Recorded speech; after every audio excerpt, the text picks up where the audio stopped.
Muito bem. Boa noite a todos que estão chegando. Evangelho segundo Mateus, no comentário de Emmanuel, aqui no nosso livro, Sacudir o Pó, é uma mensagem que está no livro Pão Nosso.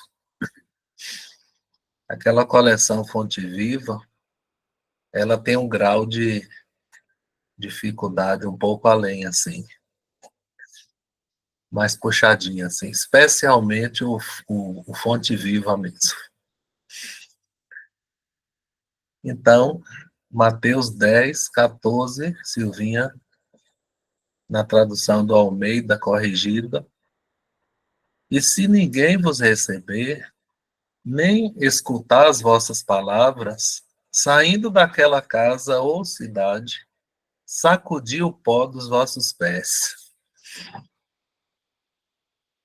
Então, o contexto é a missão dos 12. Jesus envia os 12 e faz recomendações. E esse versículo aí, o 14, faz parte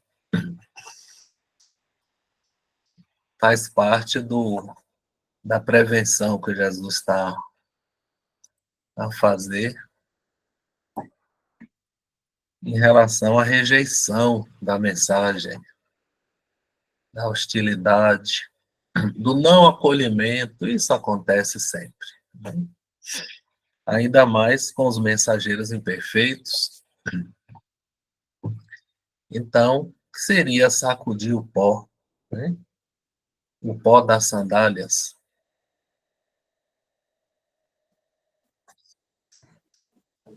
Não é o sentido literal, o gesto mecânico. Não é. Tá? Silenciar aqui todos. Essa pessoa não tenha herdeiros necessários, é legítimo.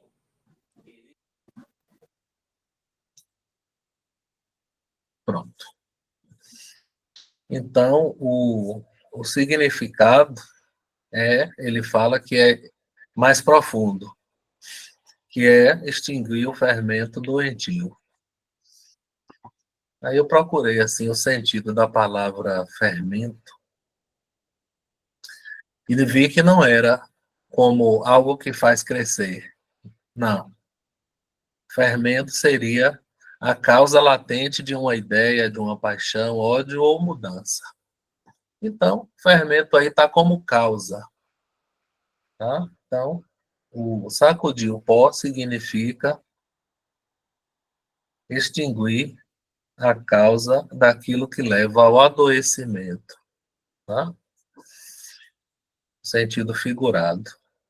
Ou seja, extinguir a perturbação para que ela não se faça maior. Tá bom? Então, ele vai explicar o que seria isso. Seria não conservar mágoas. A gente precisa sacudir o pó emocional, Riva. O pó das lembranças, o pó do melindre, sabe? O pó do resíduo negativo que permanece, sabe? Dos detritos, como ele fala. Porque a gente gosta de valorizar às vezes. E a gente lembra e fala e aumenta. O fermento é a gente aumentar. Aumentar ou dar importância àquilo que ocorreu, o mal-estar, né? Então, o que foi que nos atingiu? A hostilidade de um, a ignorância de outro, até a perversidade de alguém, ou alguém que está em obsessão, sem saber, sendo instrumento de entidades que querem nos atingir, provocam o mal-estar, né? Mas toda vez que atinge o meu brio, na verdade está atingindo o meu orgulho.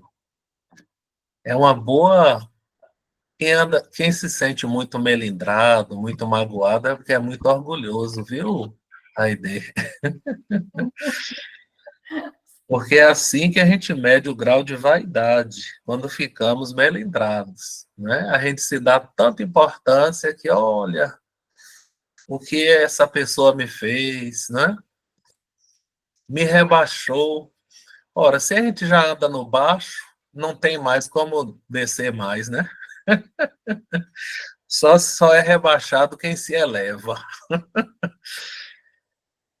Então, Emmanuel dá aqui a diretriz. O que fazer, Silvinha? O que fazer? Como agir, Silvinha? Né?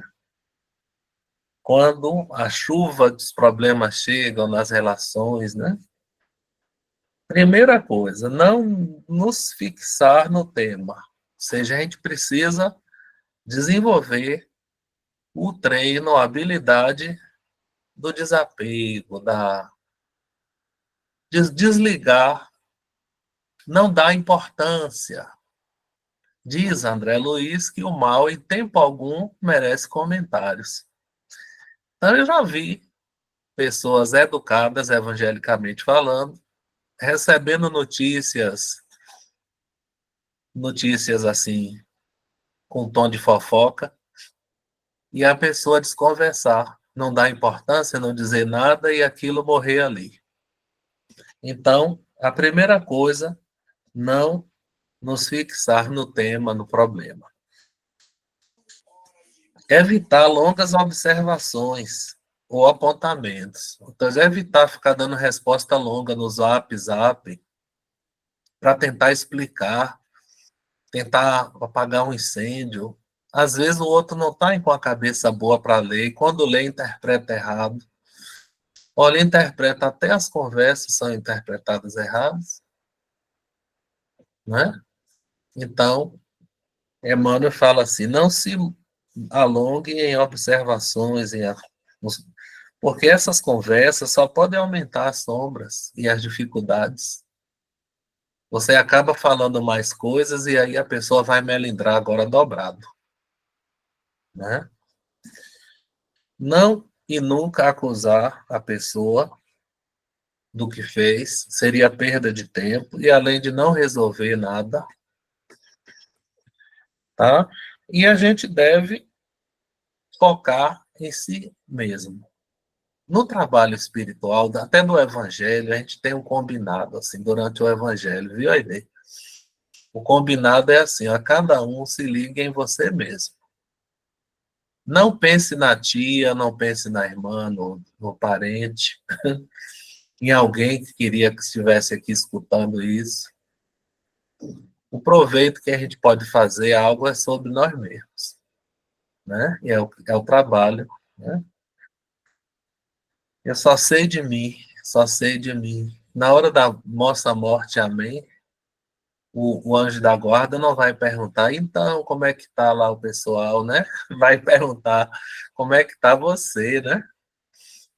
Se for com Jesus, ele diz assim, quem dizem os homens que quem é o filho do homem? Uns dizem que é João Batista, outros que é Elias, né? Aí ele fala, e tu, o que você diz que eu sou? Né? Então a questão é nós. E nós, o que nós, né?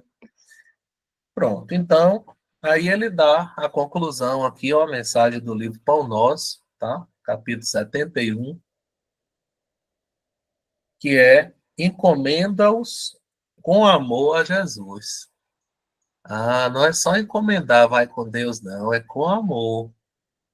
Não é encomenda-os com mágoa, né? É com amor. É preciso conservar o afeto, dando a prova de consideração, de que mesmo tendo tido o problema, a gente continua gostando, né? Mesmo a pessoa aprontando com a gente continua gostando da pessoa. E a gente encomenda com amor a Jesus. E prosseguir no SOT. Gente, o SOT é a senha universal do nosso evangelho. SOTTH. SOT. Silêncio, oração, trabalho, tolerância e uma dose de humildade, né, Iva? Falou aí junto comigo. Porque todos têm sua hora, né? Todos têm sua hora do acerto de contas com a lei, da morte, da passagem, né? Então, encomenda-os com amor a Jesus. Prossegue no trabalho. Procure ou silêncio ou ajuda. Você não pode ajudar, silencia, tá?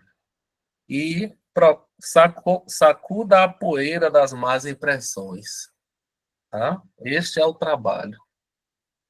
Sacudir a poeira da mágoa, da má impressão. Todos têm sua hora, né, Iva? Alguns têm sua sora, né? Eu mesmo tenho. Então, é isso aí. Na outra mensagem, que é a poeira, né? De acordo com a edição, já mudou a página da FEB, já lançou o segundo. Mas está ali em torno da 340, né? Mensagem do dia 2 de setembro, poeira. Ele continua explicando o que é sacudir a poeira. Eu não sei se é verdade, mas dizem que Chico cantava, levanta, sacode a poeira e dá a volta por cima. Alguém contou isso aí. E que era um hino espírita. Então chegou a hora, viu, Alberto? Chegou a hora de lembrar do Chico Xavier. E é bem essa ideia, sabe? Levantar, sacudir a poeira e seguir a viagem, né? Importante é não paralisar, porque o pó, quando gruda muito no corpo, ele vira um barro duro assim que imobiliza. A pessoa fica meio como um robô ou uma múmia, né? Fica dura para andar. O pó imobiliza, a pessoa paralisa, né? Ou no desânimo, ou na queixa, a gente vai ver aqui. Então, ele continua que sacudir a poeira aqui, é não guardar, não reprovar o indivíduo, tá? Não menosprezar ninguém, nunca, mas sacudir as más impressões, tá? Os resíduos que podem ficar com a gente é a tristeza, a lamentação, o desencanto, tá? A gente pode também exacerbar a vaidade, o azedume, o melindre, que é o orgulho ferido. A poeira são esses os resíduos que a gente deve sacudir. Não condenar o indivíduo, não criticar a pessoa, não apedrejar o outro, porque essa poeira vai imobilizar a gente. A gente vai virar a múmia empoeirada. E a gente precisa avançar, tá? Então, se a gente não dá conta de outra coisa, silêncio. Se a gente pode algo mais, ajuda. Faz uma oração, ajuda, procura ajudar a pessoa. Então, sacudir o pó é não conservar mágoa, não colecionar mágoas, tá? Não fazer um escândalo, tá? Divulgar aquela situação para que muita gente fique sabendo e fique do seu lado, contra o outro, né? Porque o contexto aqui, ó, é o discípulo que chegava na cidade ou na casa e não era bem recebido. Então ele devia passar adiante e aceitar. Naquele momento, o terreno estava muito duro, a porta estava fechada. Então, não caberia fazer discórdias também. E o que que Jesus fez? O modelo Jesus? O modelo Jesus nos tolerou as deficiências até hoje, para que também saibamos suportar as dificuldades dos outros, realizando a plantação da alegria. Tá? A outra mensagem também é o mesmo versículo, Ele chama O Pó das Sandálias, do livro Perante Jesus. Tá? Então, há lugares que não lhe cabem, né? Há casas, há grupos, há cidades que não é um lugar seu. Sim. Então, vou sacudir o pó, né? Vou sacudir o pó de tal cidade, tal. Mas não é a indiferença. Emmanuel segue explicando. Não é dureza espiritual. Lembrando, de novo, quem reage é o nosso orgulho sempre.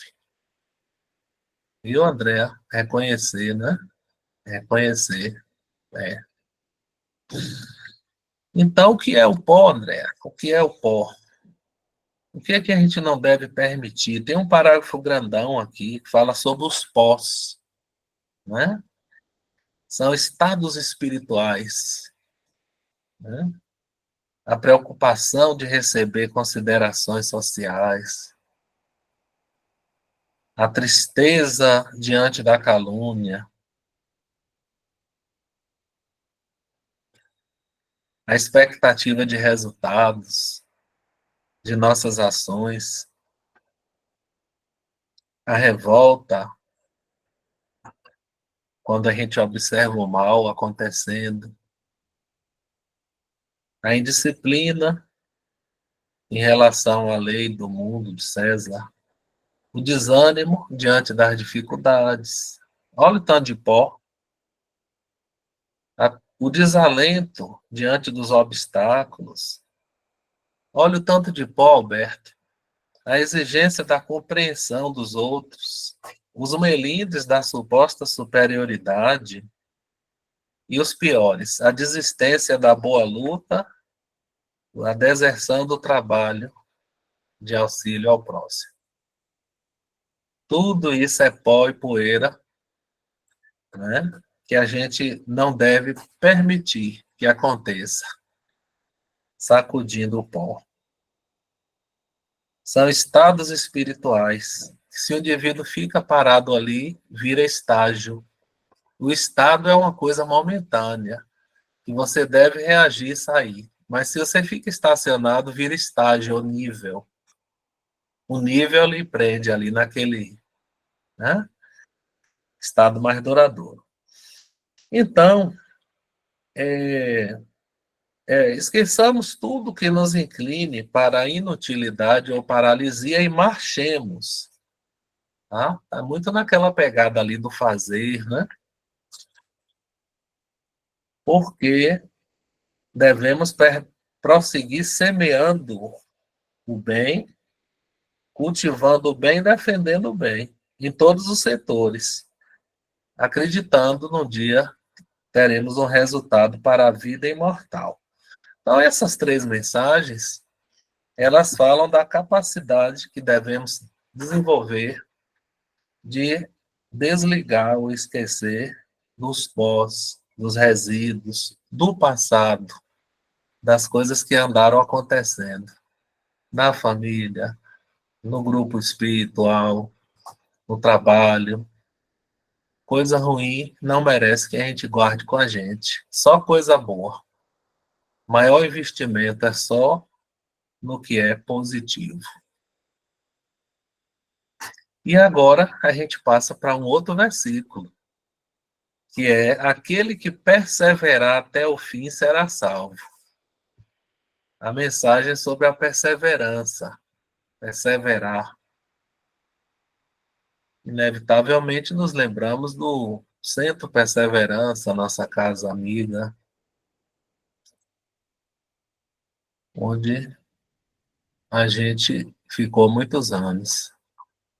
Vamos dar uma olhadinha no chat primeiro. Boa noite a todos. Cristiane, Rita, Andréa, Alda, Ângela, Isis, Diza, Iranei, Iva, Alberto.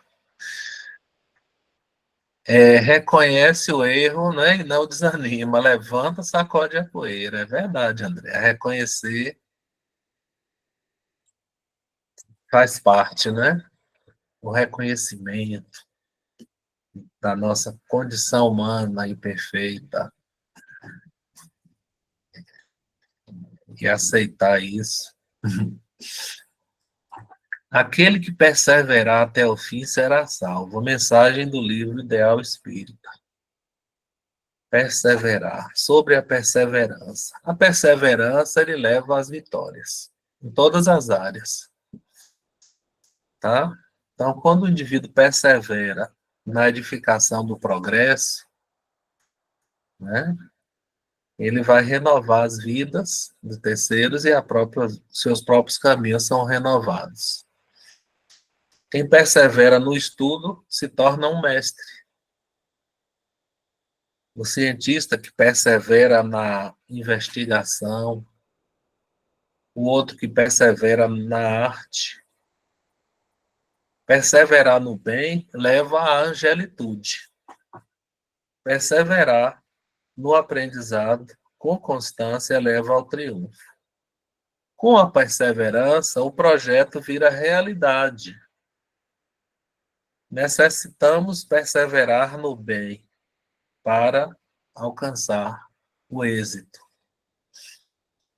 Como nós somos almas endividadas, então é a perseverança no bem que vai nos ficando mais leves.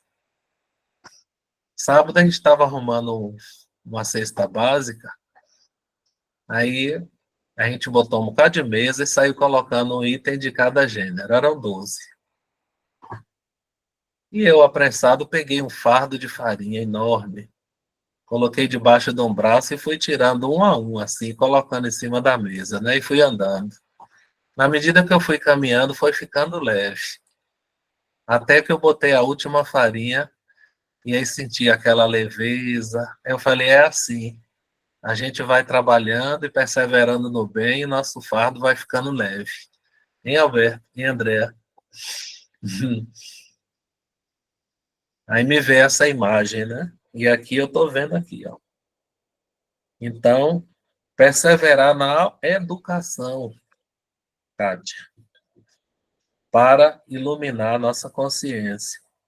Perseverar na assistência social para amparar os caídos, na fome, na miséria.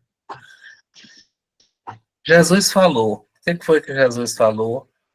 Aquele que perseverar até o fim será salvo.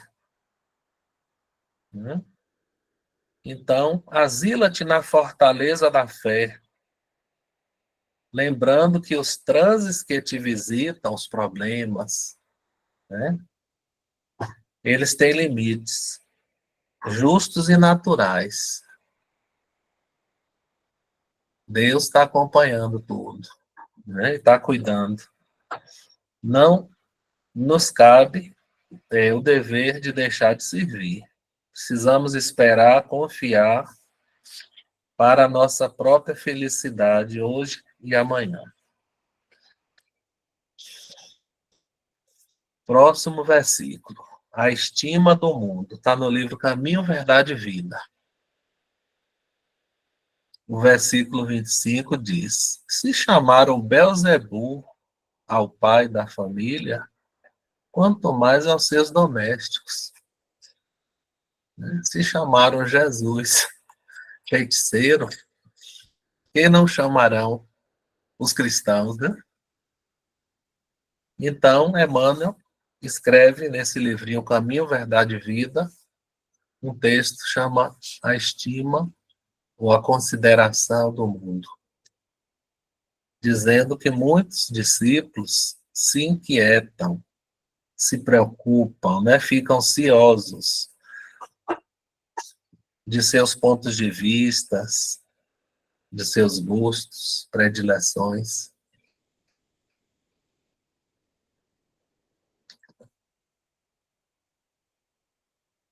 Deveríamos nos perguntar, seriam falsas as nossas concepções, o nosso ponto de vista, nossa visão da vida, do mundo, das coisas, seriam falsas? Emmanuel diz que sim. Terceira linha. Tá vendo, Silvinha? Ele dizendo que sim. Falsas concepções ensombram-lhes o olhar, né? Ou seja, falsas crenças, equívocos, ilusões. Então, há uma preocupação com a estima do mundo. A gente gosta de ser bem visto, né? O indivíduo encarna, ele vai ter 3 tempos de 25 a 30 anos, concluindo numa faixa aí de 75 a 90. Poucos escapam dessa matemática. E na primeira etapa, o indivíduo corre para o mundo, né, buscando a estima do mundo. Na segunda, isso vai diminuindo. Na terceira, tem que diminuir mesmo, porque é a etapa da sabedoria, né? Então, ele diz que há, entre os discípulos, uma preocupação com a estima do mundo, a consideração, quanto às nossas virtudes, como ela é inteligente, como ela é dedicada. Mas nós não reconhecemos, não, é o secreto propósito. Né? Guardando o secreto propósito de obter o reconhecimento, o elogio, obter a admiração. Né? E se isso não ocorre, o indivíduo fica magoado, melindroso, né? Porque não teve seu esforço reconhecido. Mas, o que Jesus ensina, Riva? O reino de Deus não vem com aparências exteriores, né? Ele não vem com um aparato, com superficialidades, ele não vem assim, o reino de Deus. Aí Emmanuel recomenda assim, olha, deixa as homenagens para os vultos do mundo, os vultos do dinheiro, os poderosos, os vultos da política, deixa as homenagens para as figuras públicas, né? Porque os filhos do reino não se sobressaem, beneficiam sem serem vistos, da mesma forma que Deus beneficia a todos e ele é escondido. Lá no Divina Presença tem uma mensagem, o Deus escondido. É tão escondido que tem gente que acha que ele não existe. No entanto, ele está presente em tudo, né? E é discreto. Aí ele continua aqui. Se Jesus foi chamado feiticeiro, se foi crucificado como um ladrão, que esperar os trabalhadores da sua causa, né? O nosso mestre foi um preso político, torturado, né? E a gente quer moleza? Então, a nossa permanência na Terra decorre de quê, pessoal? A nossa permanência na Terra decorre da nossa necessidade de trabalho proveitoso. Achou isso, Vinha? Você está acompanhando atenta. Estou gostando de ver, viu? Aí, ó. E não do uso de vantagens efêmeras, Alberto, que anulariam a capacidade de servir. Se a força humana torturou Cristo, não deixará de torturá-lo também. É ilógico disputar a estima de um mundo que vai ser compelido a regenerar-se, tá? Então, esse mundo não devia nos orgulhar, né, a estima desse mundo, que ele vai ser obrigado a regenerar-se, né, para obter a redenção. Caminhando para o final. Mensagem de ontem, dia 6. Boa noite aos que estão chegando. E essa mensagem é: nada há encoberto que não haja de revelar-se, nem oculto que não haja de saber-se. Nossa, a verdade é a verdade, não é? Ela pode demorar, mas ela chega. é bom a gente acostumar com a verdade. O mentor Alexandre, no Missionários da Luz, ele diz assim: nós, os discípulos da verdade. João Batista era o espírito da verdade, né? Então, é a verdade. Então, há descoberto. Nada que há encoberto deixará, vai revelar-se. Nada oculto que não haja de saber-se. Então ele começa falando do progresso na atualidade, muito significativo, o progresso da inteligência, tá? A vida microscópica, também os astros distantes, a própria intimidade do corpo físico com as sondas, né? A grandeza de tudo, a fisiologia humana, a grandeza de Deus, da criação, a perfeição da obra. O homem alcançou, o ser humano, um grande patrimônio intelectual, compreendendo as leis da física, das ciências, as leis que regem os seres e as coisas.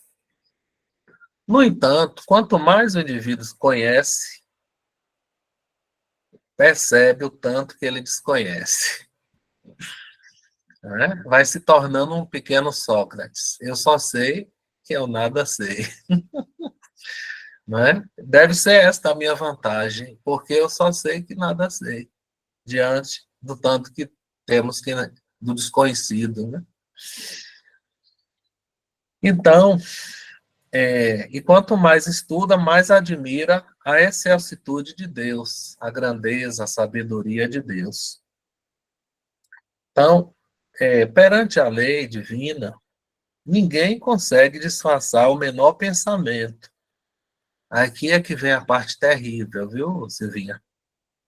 A ideia terrível, as que eu estou vendo. Né?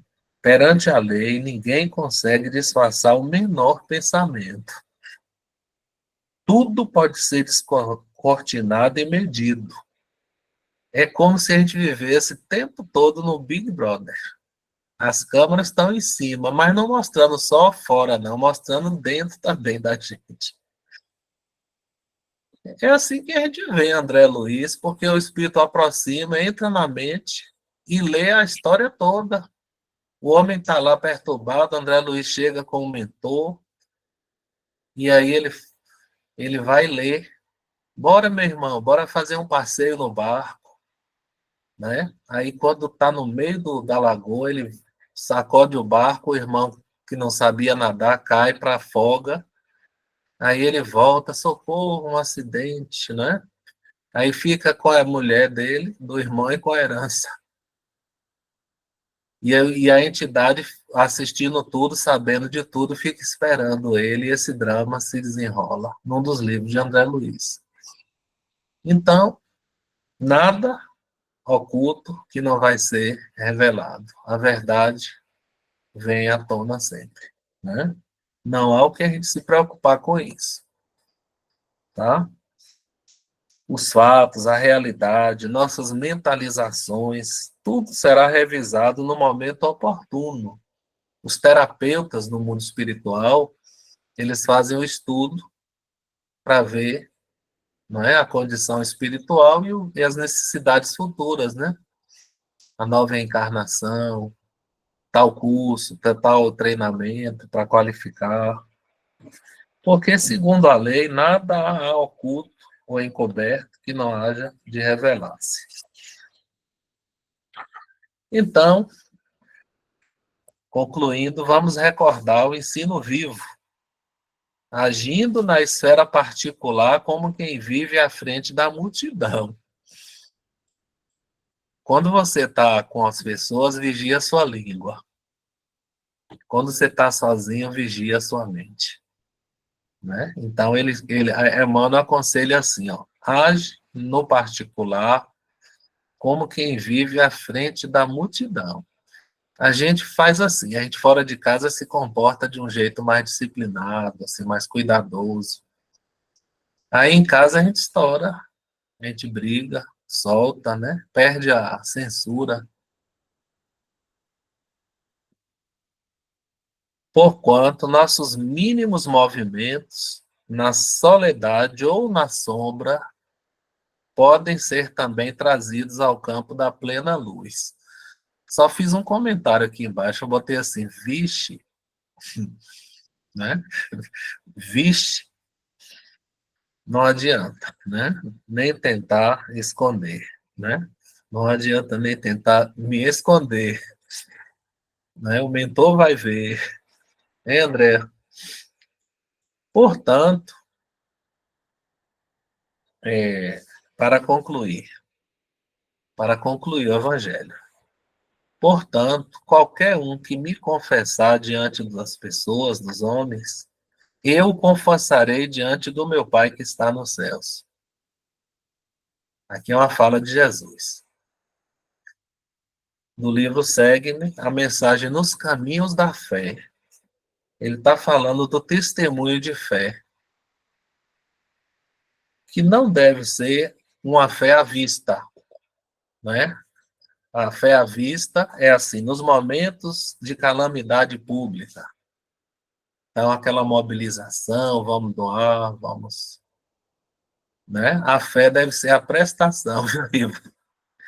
Pequenas parcelas, né? Nossa fé deve ser também nas pequenas reduzidas parcelas de bondade, né? Aquela bondade que continua assim, que perseverar até o fim. Então a bondade até o fim. Olha que interessante, a bondade de Jesus foi até o fim. A nossa acaba, né? Quando a pessoa trata mal, a bondade acaba assim. Quando Judas preparou uma com Jesus, ele seguiu bom até o fim com Judas. Pedro negou, ele seguiu bom até o fim com Pedro também. Perseverou até o fim naquilo que ele acreditava, né? No bem. Então, parcelas reduzidas de bondade, tolerância, compreensão e paciência diante das ocorrências desagradáveis da vida. Quais são as ocorrências? Alguém fez uma referência desprimorosa,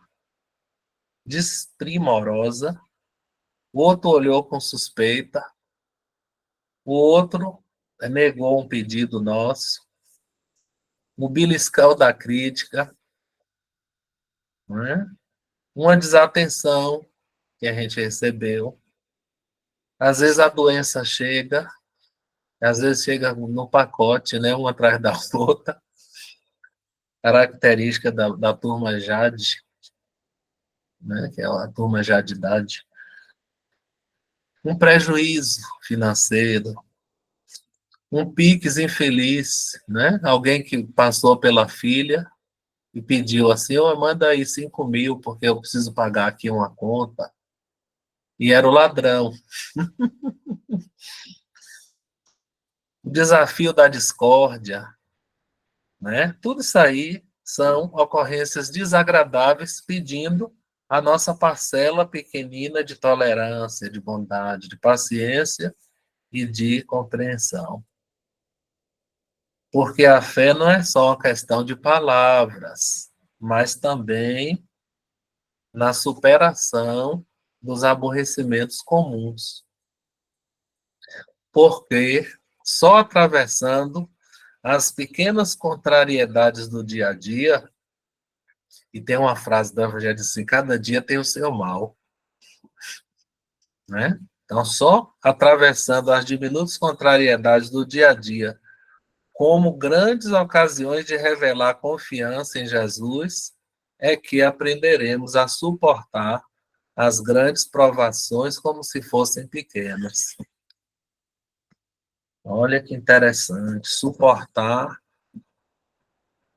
um problema maior como se ele fosse pequeno, né? Isso é a característica da fé, né, Ivo?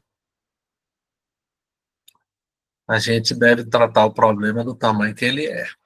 Não subestimar para ele não criar repercussões piores também evitar superestimar um problema para ele não crescer além do que é de fato. Mas é melhor a gente suportar o grande como se fosse pequeno, como diz Emmanuel. Muito bem, pessoal. 40 minutos e nós vencemos aí mais uma semana. Vamos seguindo com nossa leitura diária, as reflexões que farão enorme bem. Nossa gratidão e até a próxima vez.